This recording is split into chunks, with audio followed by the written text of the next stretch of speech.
Howdy from Texas. Dixie and I back again. We have such an exciting shoot. We have Landry in Fort Worth. Yes. Fort Worth Stockyards again. Oh yeah, again. You know, I love this place. And it's such a great spot to shoot because it almost has those old Western vibes. And, you know, this hotel ended up being a really great staging spot to kind of do hair and makeup and wardrobe. And then we can just walk straight on the location. right, it's so important to have such a base staging area that's close, as well as to fit the whole crew, because if you look, there's so much going on in this street. There's no way for us to actually have anything staged out of a vehicle, hair and makeup and styling it, and a changing area. Exactly. So like this many people really need a place to call base camp. Yeah, because it's just really hard to stage out of the car, especially when it's 1,000 degrees in Texas Exactly. and everyone's sweating bullets. And simply to have a bathroom. Exactly. It's so funny. The Stockyards, they have all these interesting tourist things. So they do the cattle drive every day, I think at 11 and 3 p.m. Right. So we ended up, you know, kind of scouting the locations during the cattle drive. And so when we'd like to do shoots like these, it's just personal shoots. So we'll have them get started on hair and makeup, and then we go in to kind of scout the locations and the spots before we bring the model down to shoot her, so that we can be a lot more productive and shoot faster. Right. When you say personal work, you mean kind of like testing too, right? Yes, exactly. I think we did a YouTube video on testing. Yeah, we described a little bit of it. Yeah. So basically, everyone gets a piece of the final work to show in their portfolio, the model, stylist, hair, makeup, and obviously you. Exactly.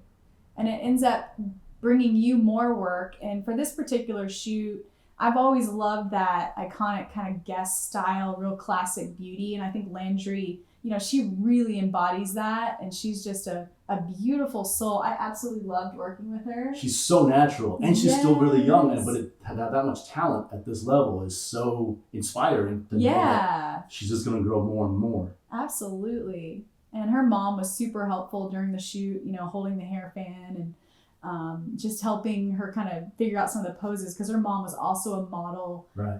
And so it's really cool that it like runs in the family, and they have those great genes, and we just had a really fun day. So we brought Landry out, and then our first location that we started with was actually the Cadillac. Yes. With the kind of longhorns. Yep. And it ended up being really fun. I always love shooting with cars. Yeah. You know, you just can't go wrong. And that Cadillac with longhorns is like, this is Fort Worth. Yes. You know, not only is it Texas, this is Fort Worth. It is And very we're proud Texas. of it. We are. Absolutely. Love it. That's so true. And the reason why we started with this car, it was the closest to the base camp, and also it was backlit really nicely because the light was still pretty high. Exactly. And knowing that she has light colored hair, not only is it important to have it in the shade, but it just naturally happened that way. Yeah. I didn't have to block the light, otherwise the hair would get blown out and would lose detail into the sky or into the background. Totally. But this worked perfectly. It's like we put that tree specifically just for the shot. For just a little bit of shade. Right. And then you bounce light using the insulation board, and talk about how this technique that you use, you actually fill from the sun side so that it doesn't look lit. It looks like it was more natural. Right. A lot of times, and it's real common for when you light a model, if there's light coming from the back, you light from the opposite side to put in light where the shadow's dark. And that makes sense. But the thing is, if you actually look at the picture, you'll see the light coming from the left side, let's say, of the frame. But then you're filling from the right, you're basically cross-lighting, and you'll have the shadow. And if you really think about it, that light is in an unnatural space. It's coming from an unnatural direction. So it looks super lit. Right, because otherwise you're like, wait a minute, where's that light coming from then? I fill from the sun side. That way it looks like it's just wrapping around a building, a sky, or something that continues the same direction of light. So it looks very natural. It does. I love that look. And that's such a huge part. And that's pretty much how we light everything. As far as the natural light goes. And I made sure to do it high because I never want shadows, especially on models, to go up her nose. Because it always looks weird. You always look at that picture like something's off. It's like monster lighting. It's something, and exactly what it is. And it's great for Friday the 13th, and we should, for horror films like that, we also done that before. And that's the light we use. We don't want that for a beauty shot. And certainly we don't want to change her skin and her face because, she's super young. We want her to be beautiful and happy. And glowy. And so I have the fill up high again on the sun side. Absolutely. That's such a huge thing because when I see people hold reflectors, a lot of times I'll see photographers hold it, like you said, it's such a low, and then it just looks very unnatural. So I think that's a really big part of using natural light. And then here I'm shooting with the Nikon Z7. And man, I've been shooting with that Nikkor 105 millimeter. Like, I feel like I've been using that constantly for the past few weeks for some reason. That's just so crisp, and it creates this nice bokeh in the background where it just blurs really nicely and brings a lot of emphasis to your subject. And I just love it. It's just been such a perfect lens. I think it's my new favorite. Yeah, I love that the way that lens looks, because even though we don't shoot it wide open, we rarely ever do. Yeah. But we shoot it at 4 and 3.5-ish, and it's such a romantic lens. Because in the back, it just creates this like glow and tones and colors. It's very dreamy. It is. You know, it's like what we envision. Oh, there's my people. Right? That's key. So you can see what's going on right, so I can see. But yeah, that lens just creates a creaminess in the back, no matter what's in the background, especially if it's just colors. It could be a construction zone. It could be a bunch of buses. Exactly. It just makes nice because there's actually tonal. A lot of cars and people walking background. So if I do happen to get a person back there, at least they're blurred out, so they're a little bit easier to edit out of the frame. And I did have to do that in a couple of these shots. But it really helps as far as bringing more emphasis to the most important part of the picture, which is Landry. Right. Yeah.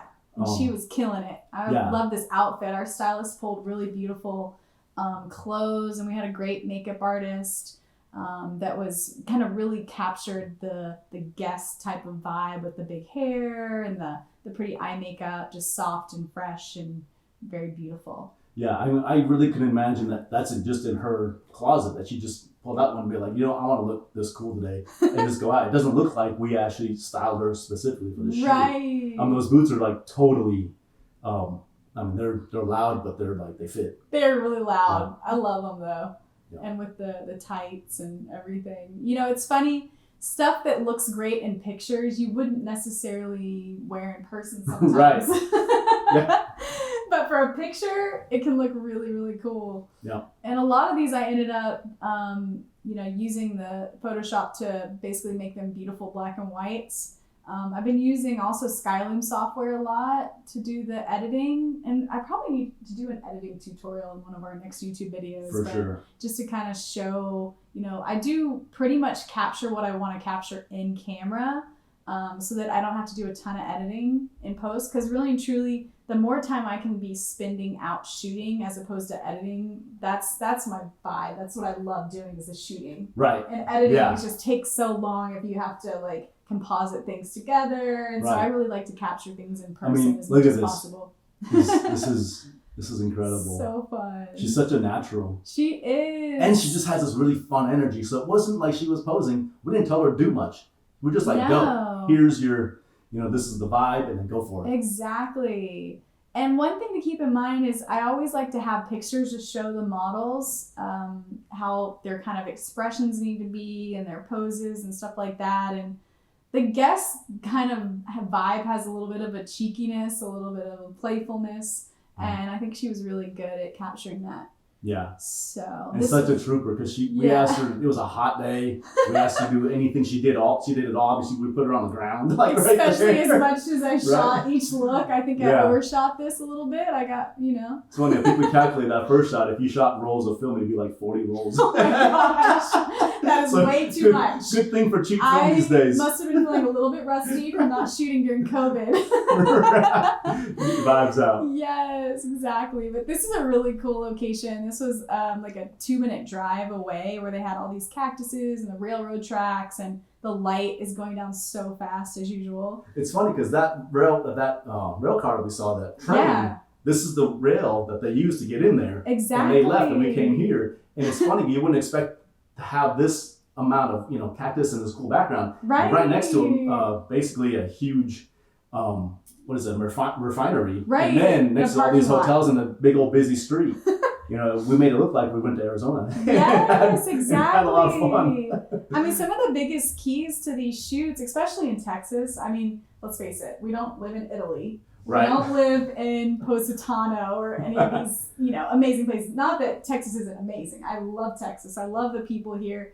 But we have to get really creative sometimes with the locations. So I always like to drive around and just on my off days, because driving is kind of therapeutic to me, and I like to kind of just scout out different locations. And I came across this location just kind of off the beaten path one day. I was like, wow, what a cool place to shoot, kind of lifestyle and urban outfitters type stuff. So and awesome. Natural light. So it ended up being a really great spot to photograph these. And coincidentally, this spot actually allows you to have front light and back light, Yes. which is really cool. Like, It it's hard to even plan that, but to find one that actually does it. Like her mom knocking it out again. Yes. This I know. is I had to shoot a couple portraits of her mom. She was so pretty. such a rock star. Yes. So happy that she was there. Exactly. Yeah, these amazing. is where we ended up shooting. So I was shooting backlight, and then we ended up having her face the sun. So now I'm shooting direct light, and that just really brings out, her eyes, her beautiful skin, hair. I mean, direct light's really pretty, especially at the end of the day. Yeah, that golden hour was beautiful. Yeah. Especially when there's a little bit of fog in the sky. Exactly. It really helped. It was gorgeous. It was really nice light this day. It would take me quite a bit of money, a lot of time to recreate this, without having that perfect sunset. Exactly. And me, we always have to have the hats. Yeah. The stack of hats. Oh, yeah. We got to do a hat story I one got of these that days. hat at Cavender's, I think, and I was like, we got to bring that to the shoot just for the Western vibes. And you have your cowboy hat on too. Yep, definitely. Lots of hats on set. Love that hat. And yeah, man, we were really running out of light here, but it looks really soft and pretty. That lens Background. is Yeah, that 105. Boom, look at that. Again. And then the hair fan is such a huge part. The hair fan of is these. it's not only a natural part, but we rely on it. Yeah. And it's just such a great tool to capture a little bit of movement and everything. And there's a little hay barrel that we found. Yeah, it was just there. Yeah. I love the Super black and fun. whites. Yeah. The colors were black really and good, white and the kind black of and whites fits. just maybe it's more of a guess thing for me. It is. But the black and whites are just like they really pop. Absolutely. I think the key for me, and when I do the editing of the black and whites, I'll over sharpen them and up the clarity a ton. Right. In the tips, like after I've edited them, I go back and reopen them in RAW, and Gotcha. I over sharpen them so then you can see so much detail. You can't do that with color files because it tends to look too pixely, but if you can really pump up the contrast on those black and whites. It's like an old school Tri-X. Yeah, it it is. Adds a little bit of grain, kind of makes it look more like film. You remember this horse when it just showed up? I love it when it happens. He literally just showed up, and Landry was like, "Oh, we have to have that horse." Yes. And so I told him, I said, like, "Look, you have to ask yeah, him. you have to ask him because if I ask him, he'd probably say no. But if Landry asks him, He'll probably say gonna say yes." And sure enough, there he Who just can nodded. say no to her? Right. I mean, really. He was such a rock star to let us use the We horse. used And the horse, his horse for like 30 minutes, and Oh, he was yeah. just cool with it. And Landry's such a pro. She's been around horses, so she felt really comfortable. She And did. you could tell the horse felt comfortable, which is She super did. important. And so important is having the ears where they're forward. Up and forward. Absolutely. And that horse, like, really listened to her. And so in all the shots, his ears are engaged. He looks like he's into it. Yeah. He did a good horse modeling job. Oh, yeah. He was probably a pro. He really was. He was so sweet, and it was perfect because he stood there for like 30 minutes, and He she was able to get on him and walk around. But, do some cool it was riding amazing. shots. It was funny because, I mean, in the video here, it looks pretty light, but it was actually really dark outside. In these shots. And what's amazing now is like the Z7, the Nikon Z7 can really handle, low light. And so you're able to really capture images that you didn't used to be able to. Because normally by now I would have stopped shooting. Just because it doesn't dark. look good. It's pretty much dark.